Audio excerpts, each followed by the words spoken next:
The day I discovered my roommate could hear my thoughts and was using that knowledge to rob me blind. The sky was gray with November rain, and my phone was buzzing with a text from my mother.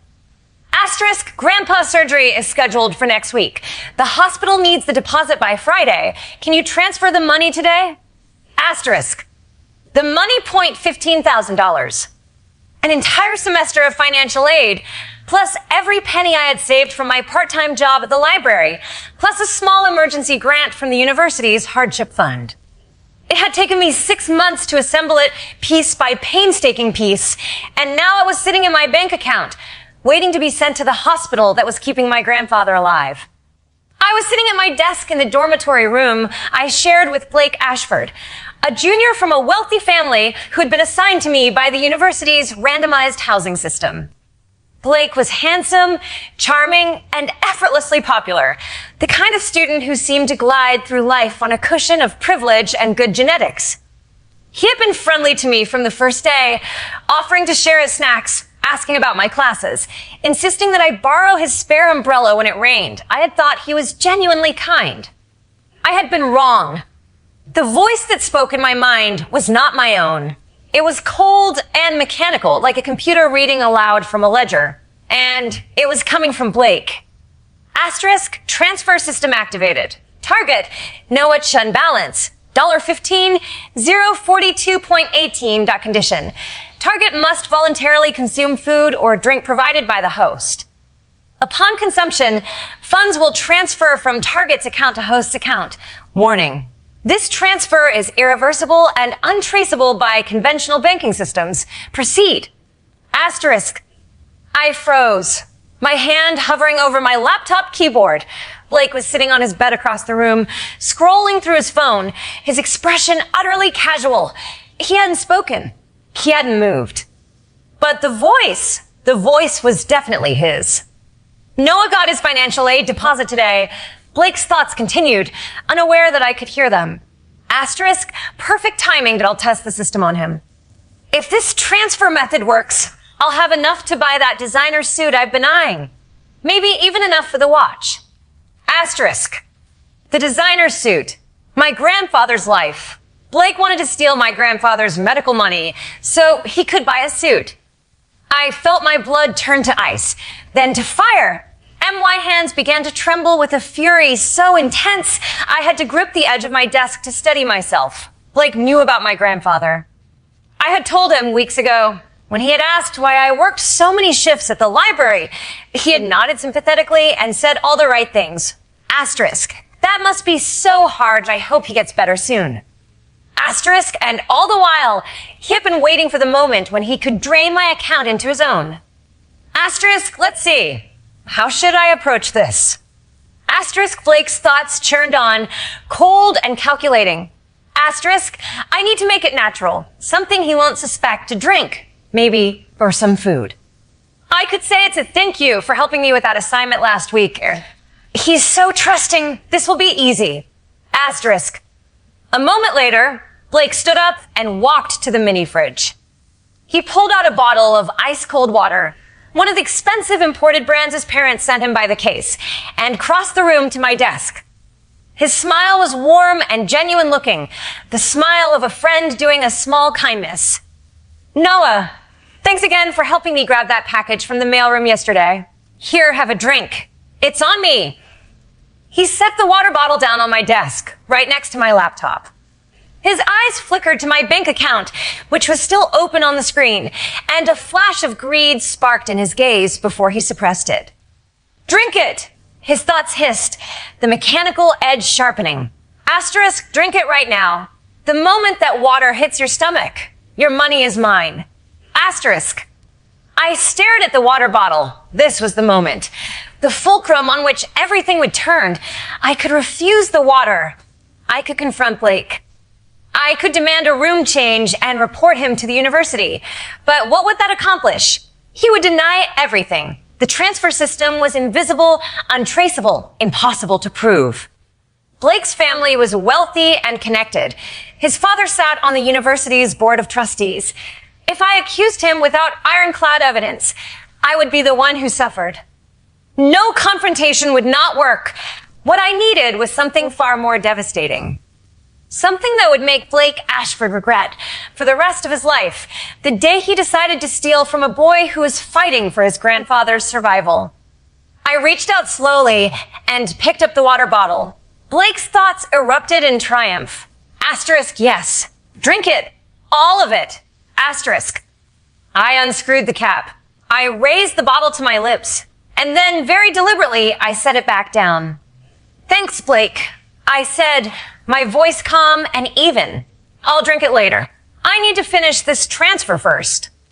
Asterisk, transfer. What transfer? Asterisk, Blake's thoughts sharpened with sudden suspicion. Asterisk, is he sending the money somewhere? No, I need him to drink now. If the money leaves his account before the system activates, I'll lose my chance. Asterisk, transfer to the hospital. I continued, as if making casual conversation. For my grandpa's surgery. The deposit is due today. I'm sending it right now. I watched Blake's face closely. His expression didn't change. He was too skilled at maintaining his mask, but his thoughts exploded into frantic calculation. Asterisk, no! If he sends that money, it's gone. I need to stop him. But how think? Asterisk. Actually, Blake said, his voice casual. Maybe hold off on that, and I've heard sometimes hospitals overcharge for deposits. You should probably call and confirm the amount first. Don't want to send more than you need to, right? You can drink your water in the meantime. Asterisk, drink the water. Drink the water. Asterisk. I smiled. That's a good point. Maybe I'll call them tomorrow.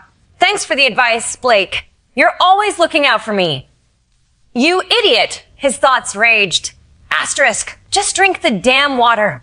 Asterisk. I didn't drink the water. I let it sit on my desk untouched for the rest of the afternoon. And in the hours that followed, I began to plan. The first thing I did was confirm that the voice in my head was real, that I tested it carefully, asking Blake indirect questions and listening to his mental responses. When I mentioned my grandfather's surgery, his thoughts filled with impatience and greed, speculating about how much money I had left. When I mentioned the designer suit he'd been eyeing, his thoughts lurched with surprise. Asterisk, how does he know about that? Did I mention it? Asterisk. Before settling into the comfortable assumption that it was a coincidence, within a day, I was certain I could hear Blake Ashford's every thought, every scheme, every greedy calculation. And what I learned in those first 24 hours made my blood run cold. The second thing I did was discover that I was not Blake's first victim. The transfer system, I soon learned, had been active for nearly 2 years. Blake had been stealing from his roommates since freshman year. His previous targets, 3 of them, each assigned to him by the university's housing lottery, had been systematically drained. One had been forced to drop out when his tuition money vanished. Another had sunk into credit card debt trying to cover expenses that his mysteriously empty bank account could no longer pay. The third had attempted suicide. The third thing I did was discover that Blake had a silent partner. His older brother, Julian Ashford, was a graduate of the university, now working as a junior investment banker. Julian was the one who had taught Blake how to use the transfer system, how to select targets, how to mask the thefts, how to launder the stolen money through a network of shell accounts. Julian had used the same system to fund his own education, stealing from his roommates and blaming the thefts on identity fraud. The Ashford brothers had built their privileged lives on the ruins of other students' futures. Every few dozen seconds, the system fed me a new secret, another victim, another transaction, another layer of rot beneath the polished surface of the Ashford family's respectability. The more I listened, the angrier I became. And the angrier I became, the more clearly I understood what I had to do. Blake thought he was a predator. He thought he was clever. He thought the transfer system gave him power over everyone around him, but he had made one fatal mistake.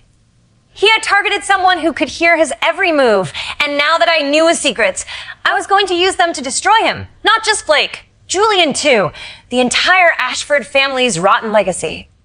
If Blake wanted my money, I would let him take it, not the $15,000 in my bank account that was already being transferred to a secure account my mother had opened at a different bank. No, I would give Blake something far more dangerous, and I would give him bait, and I would give him a trap disguised as an opportunity. And when he swallowed it, I would make sure he choked. The plan crystallized over the following week, and it required an accomplice. His name was Marcus Chun, no relation to me, just a coincidence of surnames.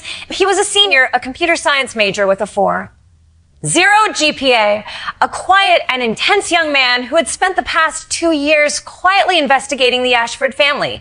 Blake and Julian had stolen from Marcus's younger brother 2 years earlier. The theft had forced the brother to drop out of school. Marcus had been looking for revenge ever since. I approached him in the library, where he spent most of his waking hours. I know what the Ashfords did to your brother, I said quietly, and I know how to bring them down, but I need your help. Marcus's eyes, cold and calculating behind his glasses, studied me for a long moment. What do you know about the Ashfords? Everything that I can hear their thoughts. Blake has a system, a money transfer system. He uses it to steal from his roommates. He tried to steal from me. Did I want to trap him? I told him about the system, about Julian, about the 14 victims whose lives had been destroyed. I told him I had been documenting everything and that I needed someone who could trace the digital footprints of their crimes. Marcus was silent for a long moment, then he nodded. I've been trying to prove what they did for 2 years, that if you can give me the evidence, I can build a case. But we need more than just Blake's confession. We need Julian. We need their father. The whole family is rotten. The father, Harold Ashford, built his real estate empire on predatory lending. He stole homes from elderly people, families, people who didn't understand the contracts they were signing. The sons are just following in his footsteps. Then we take down the father too, but we start with Blake. The trap was simple in concept. I would pretend to fall for Blake's manipulations. I would drink the water. I would let him steal from me, except the account he would be stealing from would not be my real account. It would be a honeypot, a fake account loaded with marked funds, every transaction logged and traceable. And while Blake thought he was draining my savings, Marcus would be tracking every transfer, documenting the digital trail that connected Blake to Julian and Julian to Harold. The bait was a carefully constructed fiction. Marcus and I created a fake bank account in my name, seeded with $5,000 from a discretionary fund Marcus had access to through the computer science department. The account was rigged with monitoring software that would record every transaction, every IP address, every digital fingerprint. When Blake stole from me, he would be stealing from a trap. On the day of the trap, I sat at my desk. The water bottle Blake had given me finally in my hand. You know what, Blake? I think I will have that drink after all. I unscrewed the cap. I raised the bottle to my lips. I drank. Blake's thoughts exploded with triumph. Asterisk yes. Yes. It's working. The transfer is initiating. How much is in there? Let me check. $5,000. Not as much as I'd hoped, but it's a start. Asterisk. I set down the water bottle and wiped my mouth. Thanks for the water, Blake. I really needed that. No problem, Noah, he said, his voice warm and friendly. What are roommates for? What are roommates for, indeed? His thoughts echoed, gloating. Asterisk, you're nothing but a wallet to me, Noah-chan. A wallet I just emptied. Asterisk. I smiled and turned back to my laptop. On the screen, Marcus's monitoring software was already tracking the transfer. The money flowing from my honeypot account into Blake's personal account, then from Blake's account into a shell company controlled by Julian. Every transaction was being captured. Every digital fingerprint was being preserved. The trap had been sprung, and the Ashford brothers were walking deeper into it with every passing second. The takedown, when it came, was spectacular. Not a single arrest in a dark alley. That would have been too small that I wanted something bigger. Something that would ensure the Ashford family could never hurt anyone again. The annual Ashford Foundation Gala was the perfect stage. It was the Ashford family's most cherished tradition, an ostentatious display of wealth and philanthropy that drew senators, CEOs, and socialites from across the country. Harold Ashford himself would be there, accepting an award for his lifetime commitment to ethical business practices. Julian would be at his side, the dutiful heir. And Blake. Blake would be there too, the golden youngest son, the one who could do no wrong. Marcus and I spent the week before the gala preparing our evidence. The monitoring software had captured everything. The transfer system's digital signatures, the shell accounts, the transaction histories, the IP addresses that linked every theft back to the Ashford brothers. With the evidence Marcus had already gathered, we now had a complete accounting of every crime the Ashford family had committed over the past decade. 37 victims, 0.14 ruined lives. One suicide attempt, 0.24 dropouts. Tens of thousands of dollars stolen. Some from accounts as small as $800. The Ashfords had not discriminated. They had stolen from anyone they could reach. On the night of the gala, the Grand Meridian Hotel ballroom glittered with crystal and gold. 400 guests filled the room. Politicians, business leaders, journalists. Harold Ashford stood at the podium, resplendent in his tuxedo, accepting his award with a humble smile that made my stomach turn. Julian stood beside him, the proud son. And Blake. Blake was working the room, charming donors and dignitaries, his smile as bright and false as his family's entire legacy. I stood at the back of the ballroom, my phone in my hand. Marcus was at my side. And the evidence, all of it, every file, every transaction, every victim's name, was loaded onto the ballroom's projection system, waiting for my signal. "When you're ready," Marcus murmured. I pressed the button. The screens behind Harold Ashford flickered. His face vanished, replaced by the first slide of our presentation. Asterisk the Ashford family. A decade of theft and fraud. 0.37 victims. $2. 4 million stolen. Asterisk. The ballroom erupted. Harold froze at the podium, his mouth open. Julian staggered backward, his face white. And Blake's eyes found mine across the room. And in that moment, he understood. He understood what I had done. He understood that the boy he had tried to steal from had been listening the entire time. "Ladies and gentlemen," I said, stepping forward, "my name is Noah Chun. I am a junior at this university, and I am here to tell you the truth about the Ashford family." I told them everything, the transfer system, the shell accounts, the 14 ruined lives. The way Harold Ashford's ethical business practices were a front for a family that had been stealing from the vulnerable for generations. The way Julian had taught Blake how to use the system, how they had laughed about their victims, how they had called it redistributing the wealth. By the time I finished, the room was silent. Harold Ashford was slumped against the podium, his face gray. Julian was being escorted toward the exit by federal agents who had entered through the back doors. And Blake was standing frozen in the center of the ballroom, his expression a mixture of fury and disbelief as the agents moved toward him. "You," he hissed, his eyes locked on mine. "You did this. How? How did you know? The system was untraceable. You couldn't have known." "I heard you, Blake. I heard every greedy, heartless thought from the very first day you tried to give me that water. I heard you planning to steal my grandfather's medical money so you could buy a suit. And I decided right then that I was going to destroy you." The agents reached him. They took his arms. He didn't resist. He just kept staring at me, his face a mask of incomprehension. "You could hear me? The whole time. Every thought, every scheme, every cruel, selfish, monstrous thing you've ever done. I heard it all." The agents led him away. Behind him, Harold Ashford was being helped from the podium, his lifetime achievement, award lying forgotten on the floor. Julian was already in handcuffs. And I stood in the center of the chaos, watching the empire of greed and cruelty crumble into dust. Third-party objective commentary by Dr. Anya Sharma, professor of ethics and technology, Columbia University. The Ashford case represents a watershed moment in the study of predatory financial systems within closed communities. What the perpetrators failed to understand, what their arrogance blinded them to, was that their system's invisibility was never absolute. Every transaction leaves a trace.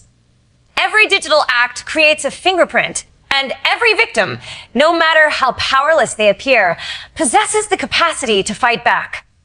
Noah Chen's approach was remarkable for its combination of strategic patience and technical sophistication.